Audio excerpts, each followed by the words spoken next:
Mesdames et messieurs, bonjour et soyez les bienvenus pour cette nouvelle édition de votre journal de 15 h à la une dans l'actualité.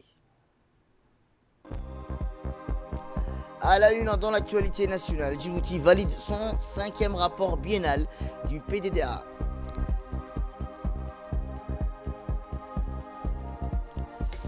Et enfin, dans l'actualité internationale, au Proche-Orient, sont 10 martyrs en 24 heures. Bombardement incessant malgré une avancée majeure dans les négociations de cessez-le-feu où nous verrons en fin de journal en Proche-Orient. C'était le titre. Merci si vous nous rejoignez. Merci de nous accueillir chez vous. Eh bien, à la une, le Premier ministre et chef du gouvernement par intérim, son Excellence, M. Abdelkader Kamil Mohamed, a reçu ce jour dans le salon d'honneur de la primature, Mme Dana Pircarescu, ambassadrice de France à Djibouti, à l'occasion de la fin de sa mission diplomatique. Au terme d'un mandat de 3 années marqué par un engagement constant, des actions visibles en faveur du renforcement des relations bilatérales, Mme Dana Pircarescu s'est entretenue avec le Premier ministre autour des grandes priorités stratégiques qui lient la République de Djibouti à la République française. Les échanges ont notamment souligné l'importance d'accorder de coopération de défense renouvelée pour 20 ans, pierre angulaire du partenariat sécuritaire entre les deux pays, dans un contexte régional marqué par des tensions persistantes dans la Corne d'Afrique, en Éthiopie, en Somalie, au Soudan. En Érythrée, les deux parties ont réaffirmé leur volonté de maintenir un dialogue politique constant et de renforcer leur coordination pour la sécurité maritime en mer Rouge. Rappelons que les discussions ont également porté sur le défi climatique et la nécessité d'adapter les politiques publiques dans les domaines des énergies renouvelables, de l'efficacité énergétique, à travers une coopération accrue et durable.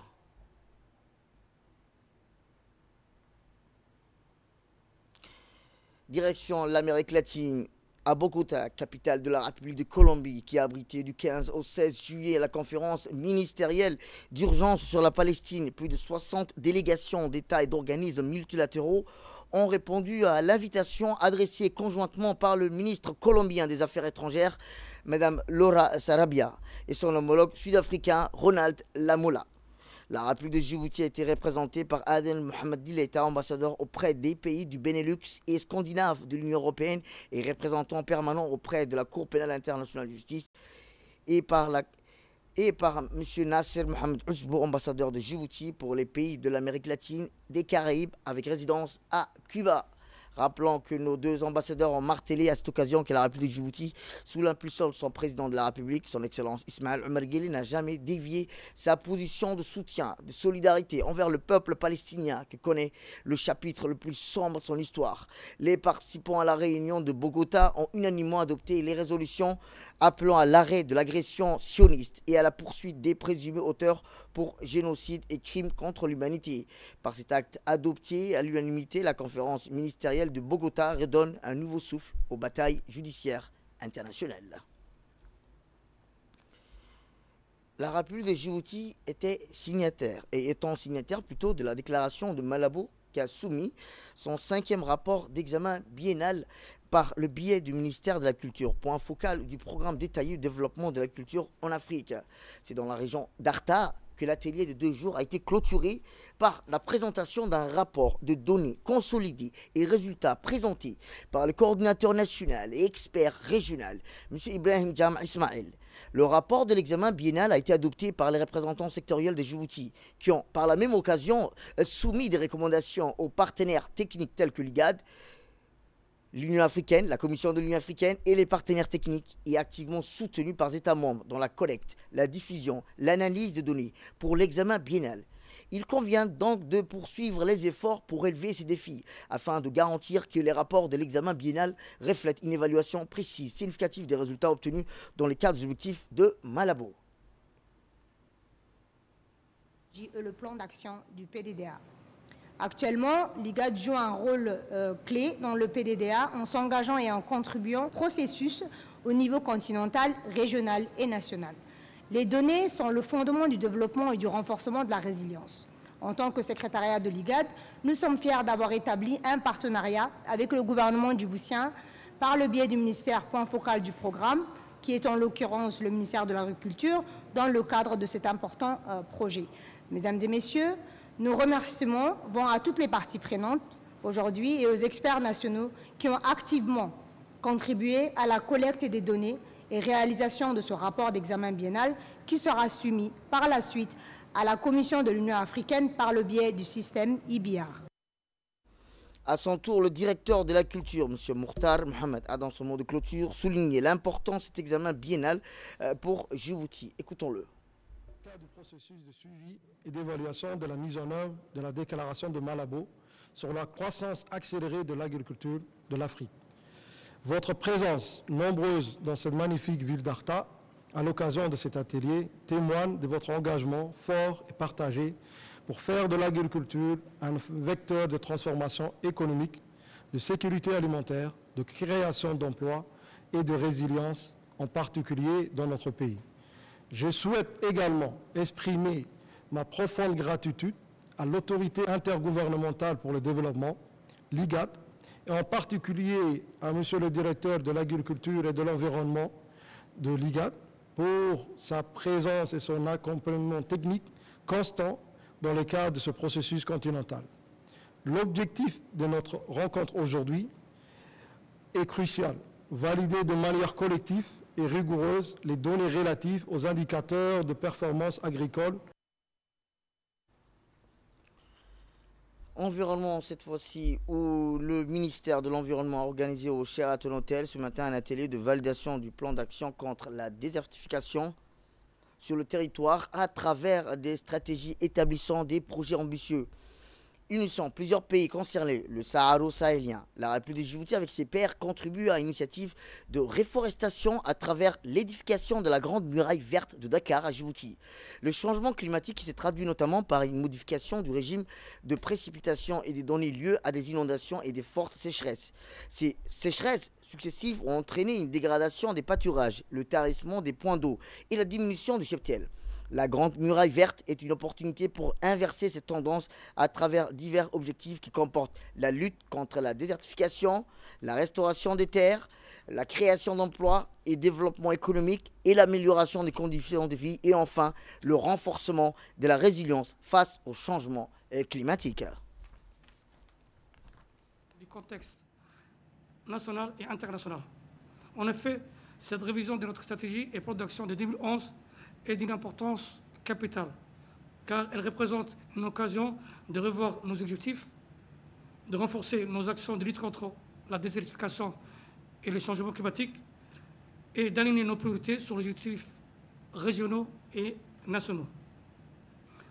Ainsi, la stratégie et son plan d'action national révisé visent à renforcer la résilience des écosystèmes et des communautés rurales face à la désertification et à la variabilité climatique, tout en créant des opportunités d'emploi vert pour les agriculteurs, les éleveurs, les jeunes et les femmes, entre autres.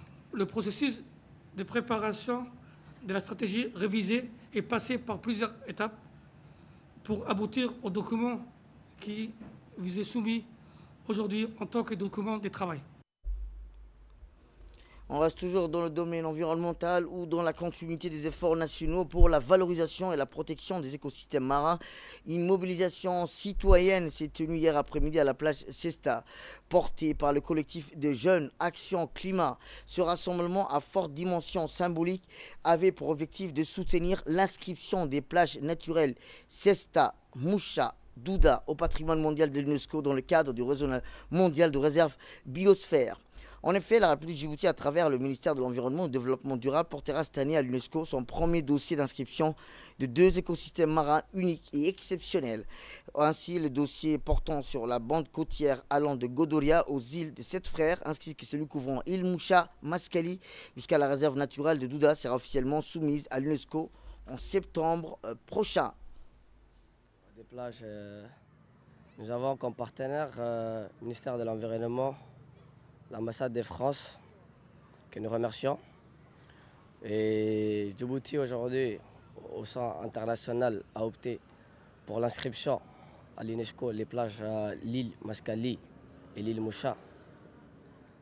De ces points, nous allons aussi partager nos points de vue sur la protection de la biodiversité marine. Au moment où il y a très peu de temps maintenant, l'Assemblée nationale de Djibouti a ratifié le traité pour la protection de la biodiversité en haute mer.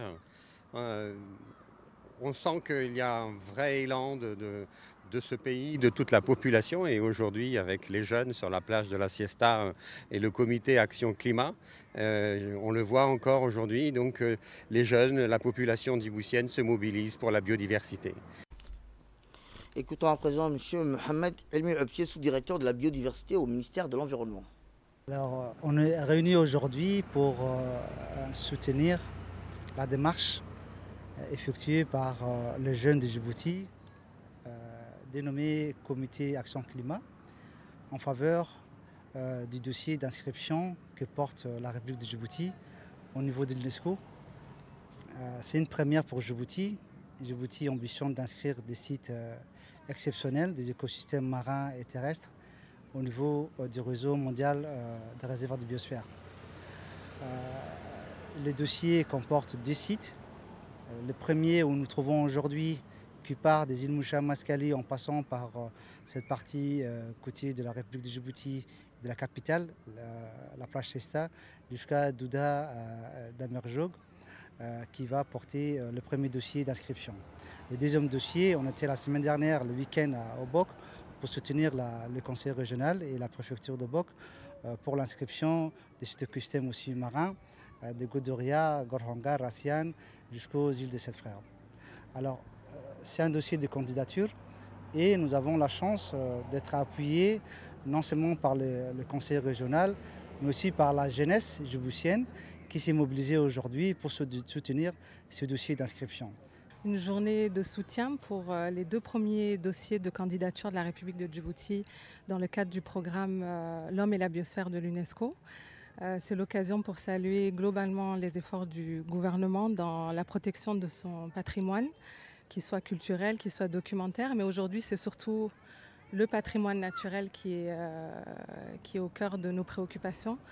Et c'est l'occasion pour ce volet-là de remercier plus spécifiquement le ministère de l'Environnement et du Développement durable qui a vraiment porté à bras-le-cœur ces 2 dossiers, qui a demandé vraiment un processus très rigoureux, long, de collecte vraiment appuyé sur les données scientifiques, de concertation avec les communautés locales, avec les différentes parties prenantes, avec les différents départements étatiques, donc, et puis qui a demandé également une vision sur le long terme. Donc pour tous ces éléments-là, vraiment remercier et saluer le leadership du ministère.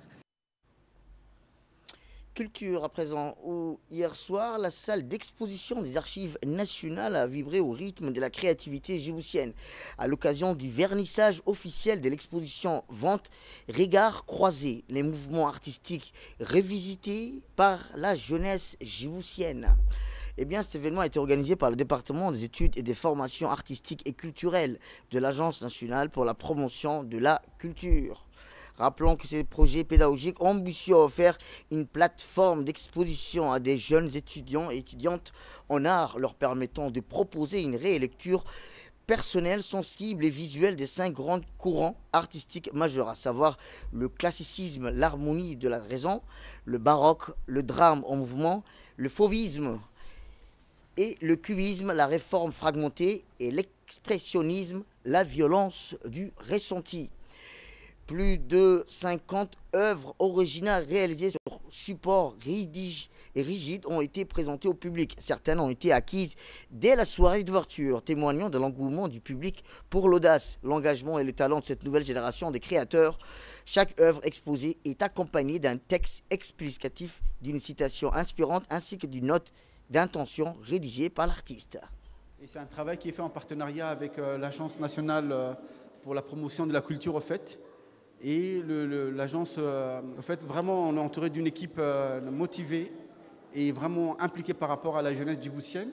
Et là, ce qu'on apprend, c'est tout ce qui est art plastique, tout ce qui est dessin, tout ce qui est travail des couleurs et des émotions. Eh bien, cette exposition Vente constitue un moment fort pour les scènes artistiques locales, en valorisant non seulement la richesse des courants artistiques internationaux, mais surtout la capacité des jeunes artistes djiboutiens. Écoutons le directeur général de la NPC. Ici est le fruit d'un travail acharné, d'une réflexion profonde et d'une passion inébranlable. Elle témoigne de la richesse, des talents que nous avons la chance d'accompagner au sein de notre département. J'espère que cette exposition vous touchera, vous surprendra et vous inspirera autant qu'elle nous inspire. Je vous souhaite un excellent moment. Inédite qui s'intitule Le Regard Croisé, un mouvement revisité par la jeunesse djiboutienne. C'est vraiment c'est au-delà de la frontière et c'est pour un peu montrer un peu le technique artistique aux étudiants de notre département. Donc voilà, donc l'exposition s'ouvre à partir de demain jusqu'à fin décembre, jusqu'au 31 décembre. C'est gratuit et c'est dans l'optique de soutenir les étudiants, donc les jeunes artistes qui sont beaucoup impliqués en fait dans ce projet. Donc nous invitons tous à venir visiter cette exposition Regard Croisé aux Archives nationales. Eh bien, comme je vous le disais, l'exposition de vente est ouverte au public gratuitement du 16h le 16 juillet jusqu'au 31 décembre de 9h à 14h durant la semaine pour la période estivale. Pour plus de précisions, écoutons le directeur général de l'ANPC. Pour la promotion de la culture, ANPC a pour mission fondamentale de soutenir la création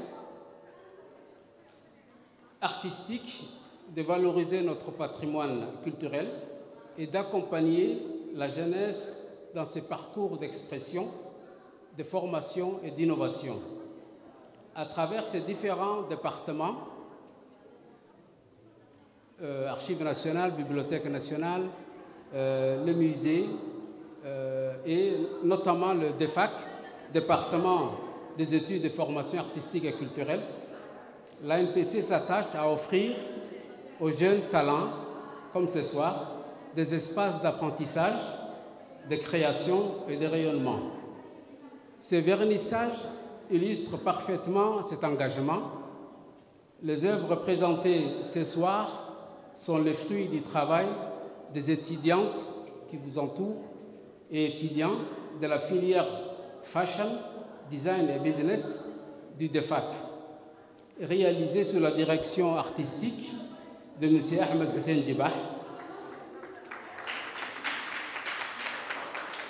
qui fait effectivement un excellent travail avec une trentaine de jeunes venus de tous les horizons.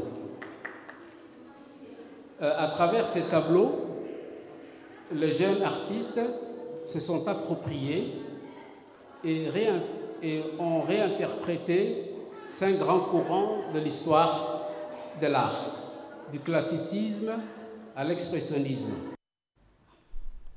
Direction Moscou, où l'agence djiboutienne d'information et l'agence russe Sputnik ont scellé lundi à Moscou un accord de partenariat visant à intensifier la coopération entre les deux médias publics dans un contexte de rapprochement stratégique entre Djibouti et la Russie. La convention signée par le directeur général de l'ADI, Abdulrazak Al-Dirani, et le premier adjoint de la rédaction en chef de Sputnik, M. Sergei, prévoit notamment des échanges de contenus, des formations croisées pour les journalistes et des projets conjoints de production éditoriale.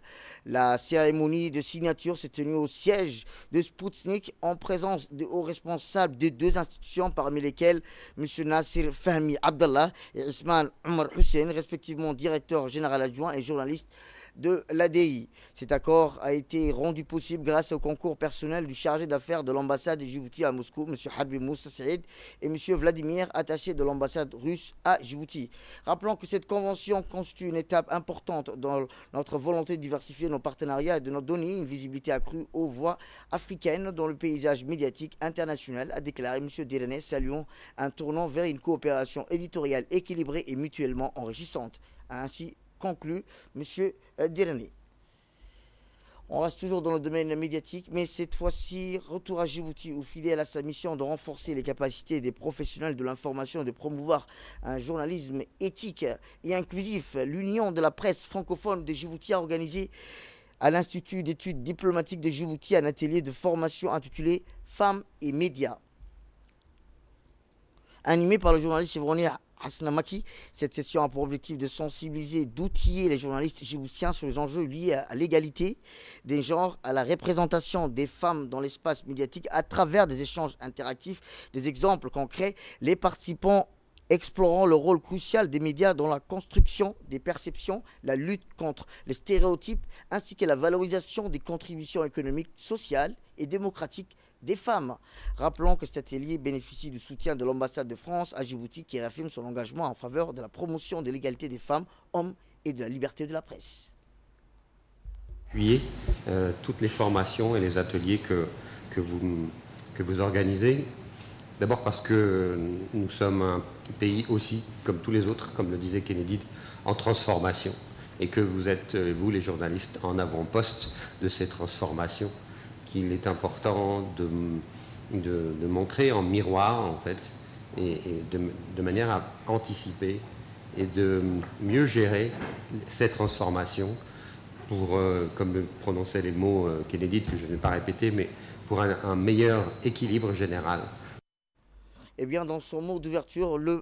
Kennedy Ibrahim Hussein, président de l'Union de la presse francophone, a rappelé que cet atelier s'inscrit dans notre volonté de doter nos consoeurs et confrères d'outils concrets pour traiter de manière responsable et équitable de la question du genre dans nos médias. Voici un extrait de son discours. Les savants, les médias jouent un rôle déterminant dans la construction des représentations collectives et dans la transmission des valeurs qui fondent nos sociétés.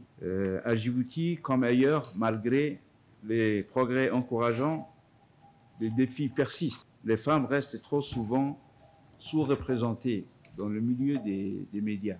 Mais ces dernières années, on constate que leur effectif commence à augmenter un peu, bien qu'au niveau du leadership et des responsabilités, beaucoup d'améliorations restent à apporter.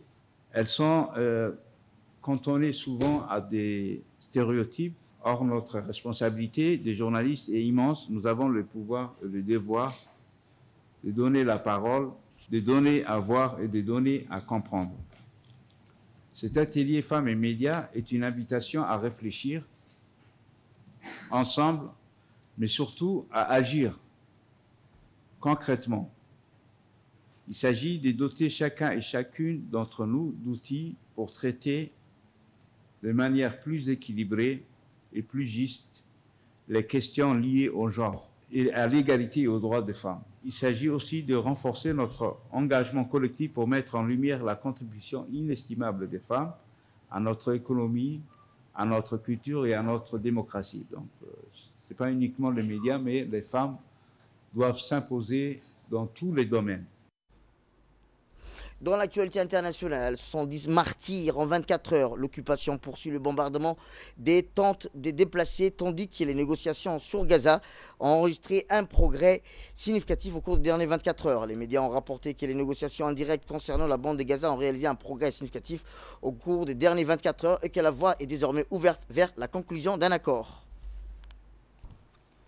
Et toujours dans l'actualité internationale, en bref et en images, où plus d'un mois après le crash du Boeing 787-78 d'Air India, les autorités indiennes ont ordonné des vérifications approfondies de l'ensemble de la flotte du Boeing. Les compagnies aériennes exploitant ces modèles doivent, selon l'autorité indienne de régulation de l'aviation, examiner les interrupteurs de contrôle du carburant. Une directive qui survient quelques jours après qu'une enquête sur le crash de l'avion Air India a relevé qu'il avait été désactivé, privant ainsi les deux moteurs de carburant.